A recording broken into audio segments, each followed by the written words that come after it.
여러분 안녕하십니까? 샤리아와 비교법. 오늘은 이슬람법의 법 1에 대해서 말씀드리겠습니다. 일반적으로 법 1이다 라고 하는 것은 법의 존재 형식 또는 법의 인식 근거를 말합니다. 그래서 이슬람법의 법 1이다 라고 하게 되면은 이슬람법은 어떤 모습으로 존재하는가 또는 무엇을 통해서 이슬람법을 인식할 수 있는가, 이런 얘기가 되는 것이죠. 우리가 지금 이슬람법의 법 1을 얘기하고 있는데 이것과 구별해야 될 것이 이슬람권 국가의 법 1입니다. 이 문제는 해당 이슬람권 국가에 있어서 법과 종교가 어떤 관계에 있는지, 여기에서부터 출발되는 얘기인데요. 이 문제에 대해서는 해당 국가를 이렇게 세 개 유형으로 구분을 할 수 있습니다. 자, 먼저 제1유형은 종교국가라고 할 수 있겠는데요. 여기에서는 이슬람이라고 하는 종교가 이렇게 있고 법이라고 하는 것은 여기에 이렇게 존재합니다. 그러니까 법은 이슬람이라고 하는 종교의 한 부분인 것이죠. 네. 다음으로 제2유형인데요. 이 제2유형에서는 법과 종교가 이렇게 분리가 되어 있죠. 그래서 이슬람이라고 하는 것은 종교로서의 위상만을 가지고 있다라고 하는 이런 특징이 있는 것이죠. 이게 제2유형의 국가라고 할 수 있습니다. 그리고 제3유형의 국가는 뭐냐면 이렇게 기본적으로는 법과 종교라고 하는 이 유형의 이런 모습을 가지고 있지만 이렇게 연결 통로가 있는 이런 경우라고 할 수 있겠죠. 말하자면 서구의 법과 같은 이런 내용의 이 법 체계를 가지고 있지만 이것이 이슬람이라고 하는 종교의 영향을 받은 이런 형태가 되겠죠.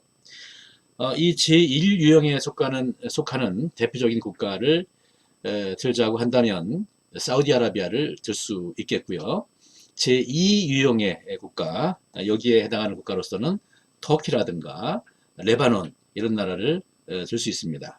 그리고 제3유형에 속하는 국가로서는 이집트를 들 수 있을 것 같습니다. 자, 그러면 이 이슬람법 법원에는 어떤 것이 있는가? 네, 이 네 가지를 법원의 종류로 얘기할 수 있습니다. 우리가 차례대로 살펴보도록 하겠습니다. 먼저 꾸란입니다. 꾸란은 이슬람법 최고의 법원이죠. 이것은 알라로부터 계시받은 내용을 집대성한 경전입니다. 이 꾸란은 하디스와 함께 납글, 즉 성문법에 해당합니다. 그리고 이 꾸란에 대한 해설서를 가리키는 말로 탑시르와 타윌 이런 것들이 있는데 이 용어는 다르지만은 거의 동의어로 다루어지고 있습니다. 자, 꾸란은 아랍어로 되어 있죠. 그리고 아랍어 외에 다른 언어로의 번역을 인정하고 있지 않습니다. 왜냐하면 다른 언어로 번역이 되면은 의미가 훼손될 수 있다라고 하는 그런 우려 때문이죠. 그래서 다른 나라 말로 번역을 하긴 하지만은 그 번역에는 항상 이러한 단서가 붙습니다. 의미를 번역했다라고 하는 것이죠. 이런 한국어판, 영어판 마찬가지로 이렇게 의미를 번역했다라고 하는 그런 단서가 붙게 됩니다. 다음으로 하디스입니다. 하디스라고 하는 것은 무함마드의 언행, 이것을 순나라고 합니다. 이 무함마드의 언행을 기록한 책입니다. 꾸란에 언급이 없는 사항들에 대한 규범이죠. 이것은. 그래서 꾸란과의 관계에서 보충적인 관계에 있다. 이렇게 얘기를 할 수 있을 겁니다. 무하마드 생전에는 이 문제에 대한 신의 뜻이 어떠합니까? 라고 무하마드에게 물어보면은 뭔가 답을 할 수가 있었겠죠. 그런데 그의 사후에는 그것이 불가능하게 됩니다. 그래서 예언자의 의지가 간접적으로 표현된 하디스가 중요한 의미를 가지게 되는 겁니다. 이 하디스에 대해서 샤피 학파의 이 창시자인 샤피는 이러한 얘기를 했습니다. 굉장히 중요한 법원이라 이런 얘기가 되는 것이죠. 이 하디스도 꾸란과 함께 납글, 즉 성문법에 해당합니다. 하디스는 내용에 따라서 이렇게 두 개로 크게 분류를 할 수 있는데, 하디스 꾸두시, 이것은 신이 무함마드를 통해서 자신의 계시를 보완하는 그런 명령이라고 이해를 합니다. 예를 들어서 이런 것들이죠. 이렇게. 네. 이 하디스 꾸두시의 경우에는 이런 식으로 나의 종들이여 라고 해서 그 근원이 알라에게 있다라고 하는 그런 점을 이렇게 표시를 하게 되죠. 이에 대응하는 것이 하디스 샤르프인데요. 자, 하디스 샤르프는 뭐냐면은 무하마드 자신의 언행에 관한 기록입니다. 예를 들어서 행동과 관련해 가지고는 이런 선지자께서는 샤반 달에 단식을 하시곤 했다. 이런 이 문장이죠. 이 샤반달이라고 하는 것은 이슬람력 중에 하나고 8월에 해당하는 것으로 알고 있습니다. 그리고 말과 관련해 가지고는 무하마드는 이렇게 얘기했다는 거죠. 콧수염을 다듬고 턱수염을 기르라, 이런 식의 말과 행동, 무하마드의 말과 행동, 이것이 하디스 샤르프입니다. 자, 하디스라고 하는 것은 순나의 기록이다, 이렇게 얘기를 했는데, 이 순나는 어떻게 구성이 되느냐라고 하면은 이렇게 이스나드와 마튼으로 구성이 됩니다.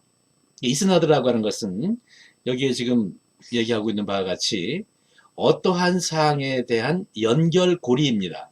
그래서 결국 맨 마지막에는 무하마드 예언자에 이르게 되겠죠. 그러다 보니까 이 이스나드는 이 순나가 어느 정도의 신뢰도를 갖느냐라고 하는 것을 판단하는 척도가 될 수 있죠. 네.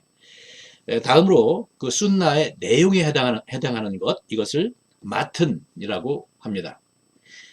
이것이 이제 그 한 하디스에 적혀 있는 순나의 한 예인데요. 아까 그 수염 기르는 얘기 있었죠. 그것에 관련된 하디스 구절입니다. 여기에 있는 이 여러 문장들 전부 다 이스나드고요. 밑줄 친 이 부분 있죠. 이 부분이 마튼입니다. 이슬람권에는 수많은 하디스가 존재하는데요. 그 하디스를 신뢰도에 따라서 구분을 해보면 이렇게 세 단계로 구분을 할 수 있습니다. 샤히흐, 하산, 다이프, 이렇게 세 개로 구분을 할 수 있는데, 하디스를 인용할 때에는 신뢰도가 높은 것에 내용이 있으면 그걸 인용해야지, 신뢰도가 낮은 것을 인용해서는 안 된다라고 하는 그런 관행이 있는 것으로 알고 있습니다. 자, 굉장히 많은 하디스가 있는데 주요 하디스를 소개를 하겠습니다. 이것이 이제 우리말로 한다면 6개의 책, 영어로 한다면 The Six Books, 이런 정도로 얘기를 할 수 있겠는데, 6개의 주요 하디스가 있다, 이런 얘기가 되는 거죠. 이 중에 5개에 대해서는 누구나 인정하는 것으로 알고 있고요.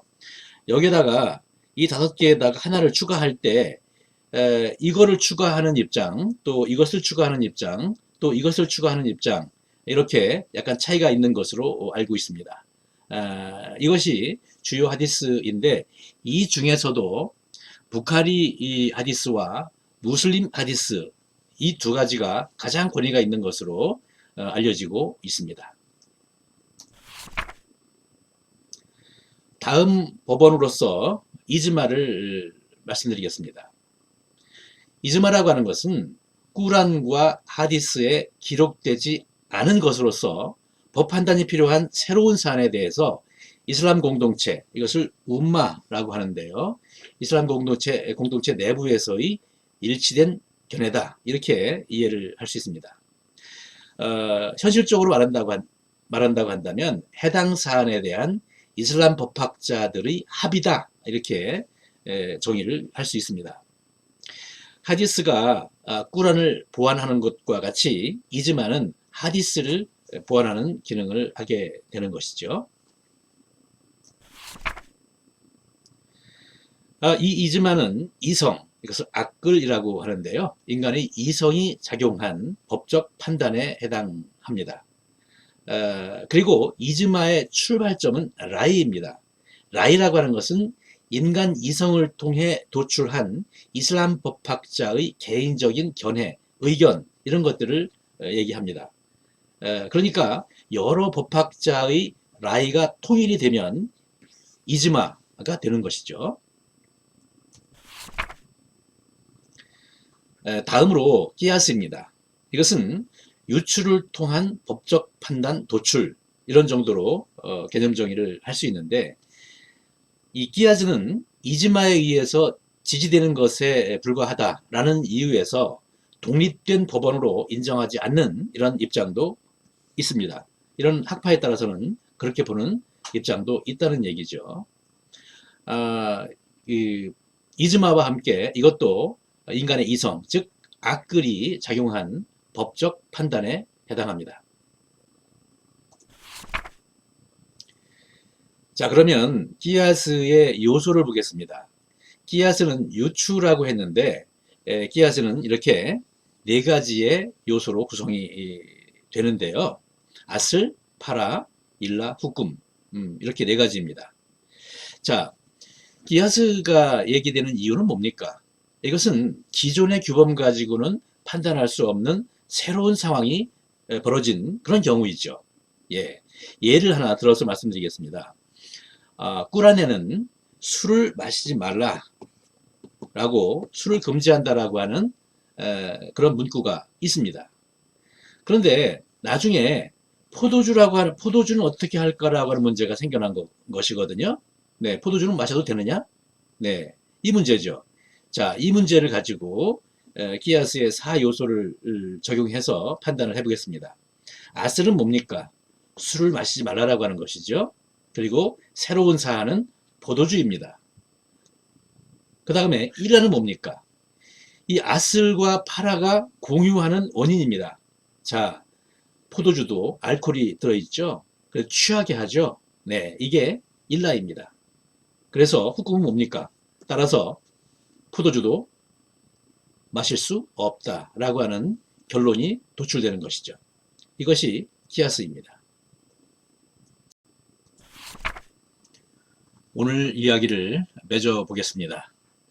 우리가 오늘 얘기를 시작하면서 이슬람법의 법원과 이슬람권 국가의 법원은 다르다 이런 얘기를 했었죠.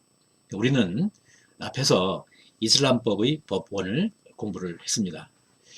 그런데 이 법이 종교와 분리된 세속국가, 앞에서 세 유형을 얘기했었죠. 이 세속국가 그리고 절충형 국가, 이 법과 종교가 분리된 이 두 유형의 국가에 있어서 법의 체계 그리고 계통, 이것은 대륙법 또는 커먼로의 계통에 속한다. 이렇게 얘기를 할 수 있습니다. 예를 들어볼까요? 이집트 민법은 프랑스 민법의 지배적인 영향을 받았습니다. 그리고 터키 민법은 독일 민법의 지배적인 영향을 받았습니다. 카자흐스탄은 러시아 민법, 그리고 말레이시아는 식민 지배의 영향으로 해서 영미법, 즉 커먼로의 영향을 받았습니다. 이런 식으로 이 세속국가와 절충형 국가에 있어서는 법의 체계와 개통이 일반적으로 우리가 얘기하는 대륙법, 커먼로 여기에 속한다. 이렇게 얘기할 수 있겠죠. 다음으로 한 가지 더 말씀드릴 것은 인간 이성, 즉 악글에 대한 위상, 이 악글의 위상에 대한 시각이 이 이슬람에서는 학파마다 차이가 있다. 이런 얘기입니다. 앞에서 공부했듯이 이 이스마 그리고 기야스 이것은 악글에 기초하고 있는데 인간 이성의 역할 여기에 대해서는 학파에 따라서 그 위상이 상당한 차이가 있습니다. 이 내용들은 다음 기회에 이슬람의 학파에 대해서 얘기를 할 때 정리를 해보도록 하겠습니다. 네, 오늘 얘기 여기까지입니다.